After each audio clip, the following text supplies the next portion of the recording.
प्रेमाची गोष्ट या मालिकेच्या 13 मार्चच्या भागामध्ये सावनी इकडे पोट धरून बसलेली असते.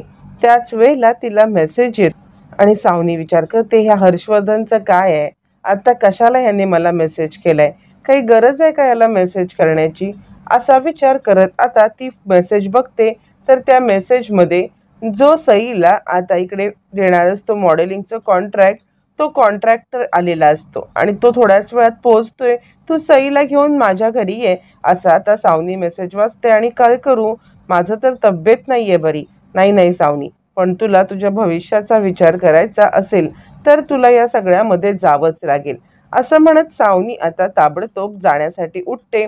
आणि तोपर्यंत सई मात्र जेवण खात असते. त्यावरती ती सांगते, चल सई, तू काय बघावं तेव्हा खात बसलेली असतेस. त्यावरती सई म्हणते, पण आत्ताच मी शाळेतून आलेली आहे आणि मला भूक लागले ग, मला खाऊ तरी दे. यावरती सावनी म्हणते, चल रस्त्यामध्ये तुला काहीतरी मी खायला देते, सारखी बघावं तेव्हा खा खा खा. हे बघ, आत्ता तुला अजिबात थांबून चालणार नाहीये, चल लवकर, खूप महत्वाचं काम आहे, असं म्हणत बिचाऱ्या सईला खाताना उठवून इकडे सावनी तिला घेऊन जाते आता इकडे कॉन्ट्रॅक्ट घेण्यासाठी. ज्या वेळेला मुक्ता घरी येऊन घडलेला प्रकार सागरला आणि घरच्यांना सांगते, सागर चिडतो आणि आता ही माझ्या मुलीला हसण्या खेळण्याच्या वयामध्ये, तिच्या अभ्यासाच्या वयामध्ये ही मॉडेलिंगला लावून पैसे कमवणार, इतकी नीच पातळीची आई तर मी पाहिलीच नाही, असं म्हटल्यावरती आता इकडे स्वाती सांगायला लागते, दादूस, तू तिचं बँक अकाउंट फ्रीज केलंस ना, आणि त्यामुळे बँक अकाउंट फ्रीज केल्यामुळे तिला आता पैशाची चणचण जाणवत असेल आणि याच पैशाची चणचण जाणवत असल्यामुळे ती या सगळ्यामध्ये हे करत असेल, असंच मला वाटतंय. आता तिला ना आपण धडा शिकवायला पाहिजे, असं. यावरती सागर म्हणतो, नाही, या सावनीला आता धडा शिकवायची वेळ आलेली आहे. मी माझ्या मुलीला कोणत्याही प्रकारचं मॉडेलिंगचं कॉन्ट्रॅक्ट करू देणार नाही आणि कोणत्याही प्रकारे मी आता तिला या सगळ्यामध्ये मॉडेलिंग करायलाच देणार नाही आहे, असं म्हटल्यावरती आता इकडे मुक्ता सांगायला लागते, पण नशीब आपण तिला कोणतंही आज तरी मॉडेलिंगचं कॉन्ट्रॅक्ट साईन करण्यापासून थांबवू शकलोय, ही गोष्ट आपल्यासाठी जास्त महत्त्वाची आहे, असं म्हटल्यावरती ती इंद्रा सांगते, या सावनीला ना अजिबात अक्कल नाहीये, म्हणजे तिला फक्त स्वतःची छान चौकी, स्वतःचं हे, या सगळ्याची अक्कल आहे बास, बाकी तिला काहीही पडलेलं नाहीये, असं म्हणत इंद्रा चिडलेली असते. स्वाती सांगते, पण आता आपण काय करायचं आहे, सगळ्यामध्ये तिच्याकडे लीगल कस्टडी असल्यामुळे ती सावनी आता सईला काही कशी वापरू शकते का. यावरती आता इकडे सागर म्हणतो, नाही, यावेळेला आता मी गप्प बसणार नाहीये, काहीतरी लीगल ॲक्शन घेतलेच पाहिजे. तोपर्यंत तिकडे आता मिहिका उठून येते आणि मिहिकाला लगेच मुक्ता आता खाली बसवते. तोपर्यंत तिकडे सागर, मिहिका आणि मुक्ता तिघजण बोलत बसलेले असताना तिकडे आता मुक्ता म्हणते, काय झालं मिहिका, तुला बरं वाटतंय का, तुला या सगळ्यामध्ये आता नॉर्मल वाटते का. यावरती मिहिका सांगायला लागते, जेलमधून सुटल्यावरती कैद्याला कसं मोकळं वाटतं तसं मला वाटते. आज मी इकडे खूप सिक्युअर आहे, नाहीतर तिकडे असताना दर दिवशी काय गोष्टी घडायच्या, काय व्हायचं, हे सगळं सगळं ना मला भीती असायची की आज माझ्यावरती कोणतं संकट येईल, आज हा काय हल्ला करेल.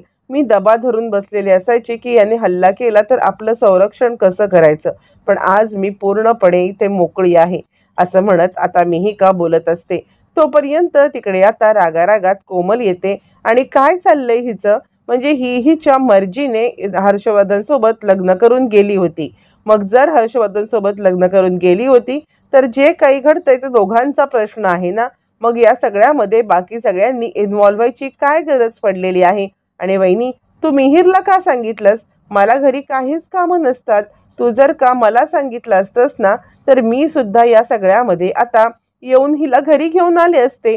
यावरती मुक्ता म्हणते, ऐक ना, मी मिहिरला खरंच नाही सांगितलं, मी मिहिरला मुळातच बोलवलं नव्हतं, मी सागरला फोन केला होता, पण सागर अंघोळीला गेले होते आणि लक्की पण तिकडे नव्हता आणि त्याचमुळे मिहिरने फोन उचलला आणि म्हणून मिहिरने आता इकडे सांगितलं की मी आणतो म्हणून. बस ग, तू उगाचच डोक्यामध्ये काही वेगळा विचार आणू नको, असं म्हणत मग मात्र आता इकडे मुक्ता आपली बाजू मांडत असते.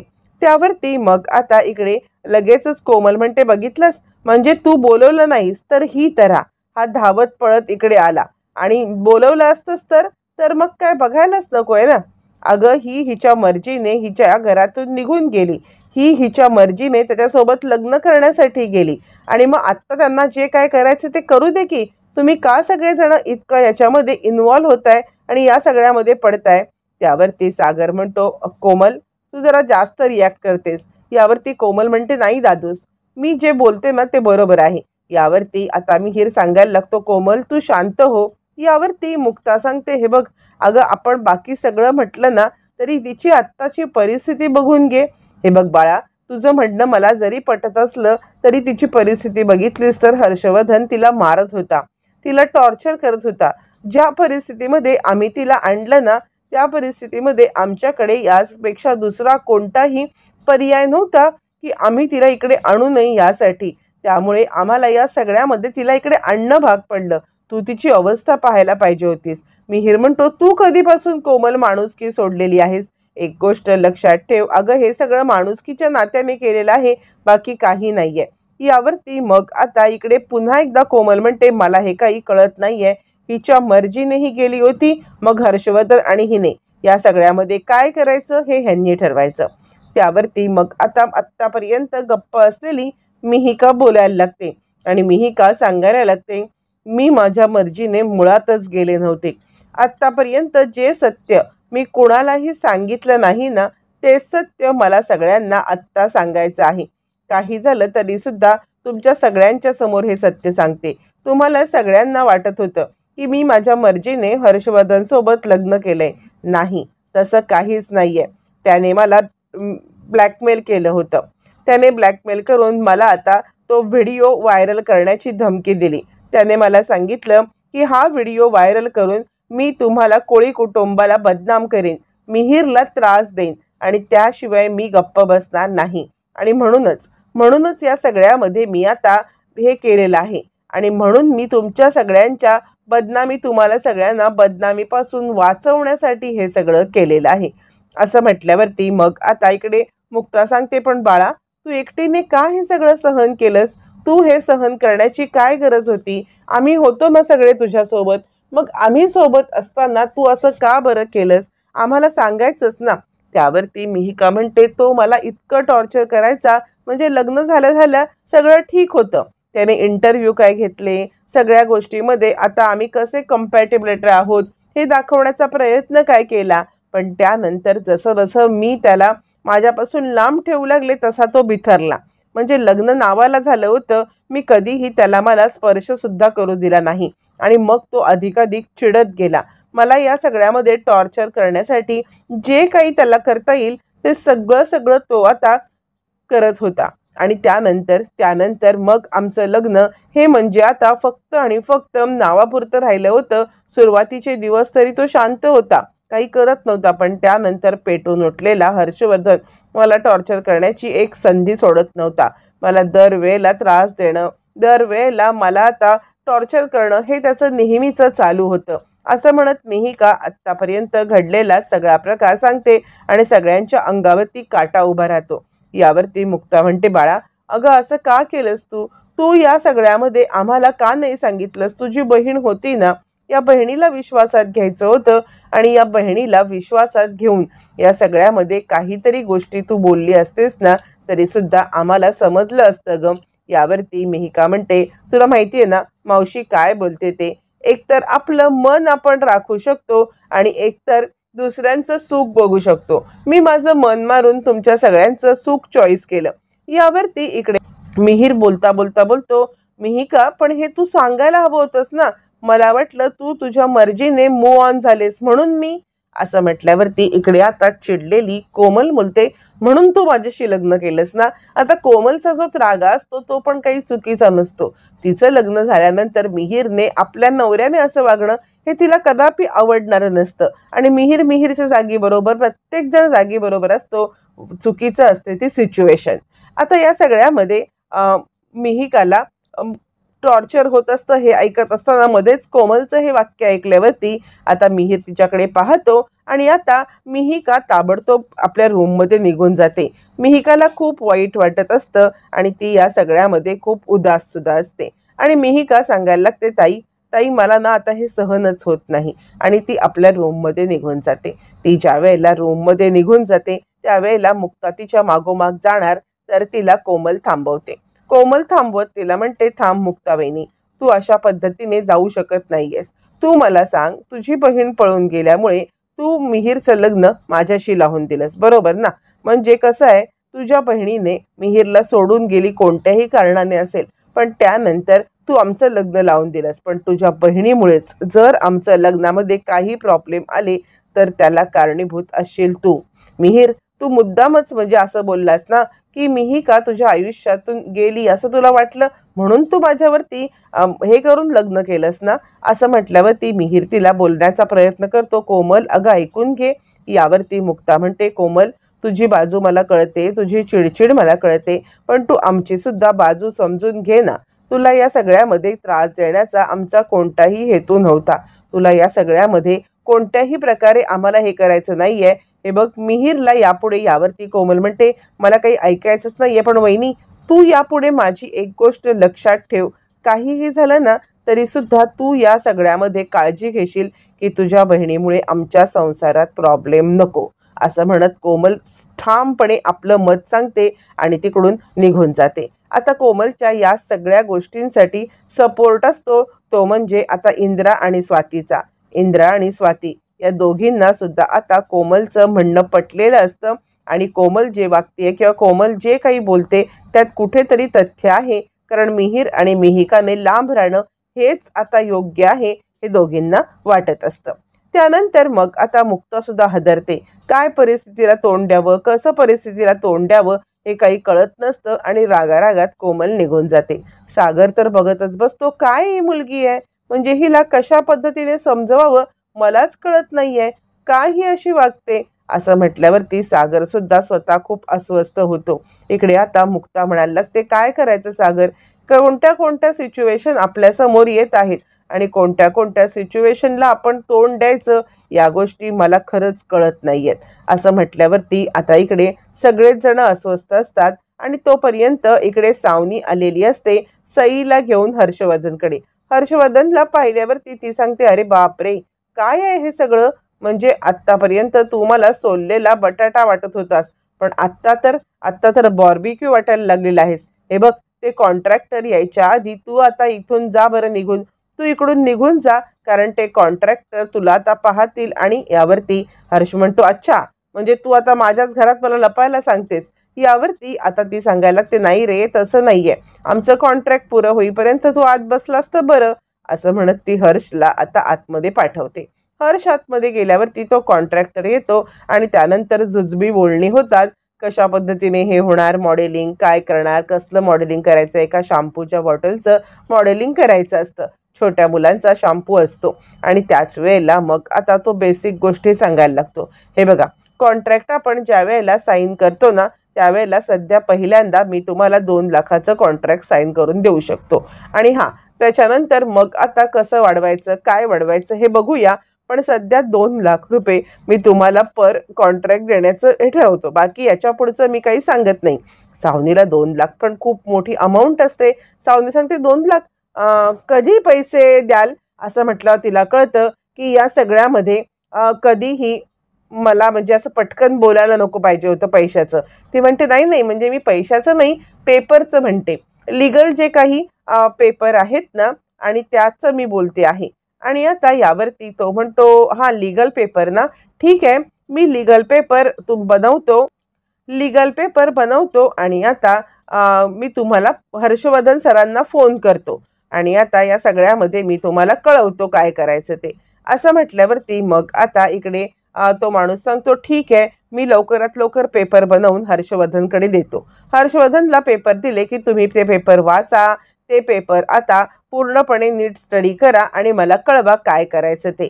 असं म्हटल्यावरती आता इकडे इकडे आनंद होतो, तो म्हणजे भरपूरच. आता इकडे सावनी खूप खुश होते, आणि ती सांगायला लागते, ठीक आहे, तुम्ही मला लवकरात लवकर पेपर पाठवा, आणि कधी काम कसं करायचं ते सांगा, असं म्हटल्यावरती तो सांगतो ठीक आहे आणि तो सईकडे पाहतो, सईचा गालगुच्छ घेतो.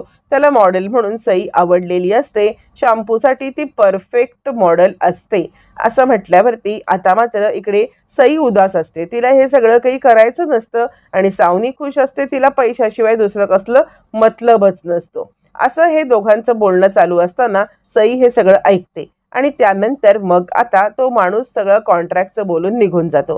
त्यानंतर इकडे आता तोपर्यंत ती संतोष नावाच्या नोकराला हाक मारते, संतोष संतोष इकडे ये, लवकर ये. आणि त्यानंतर तो येतो. काय मॅडम?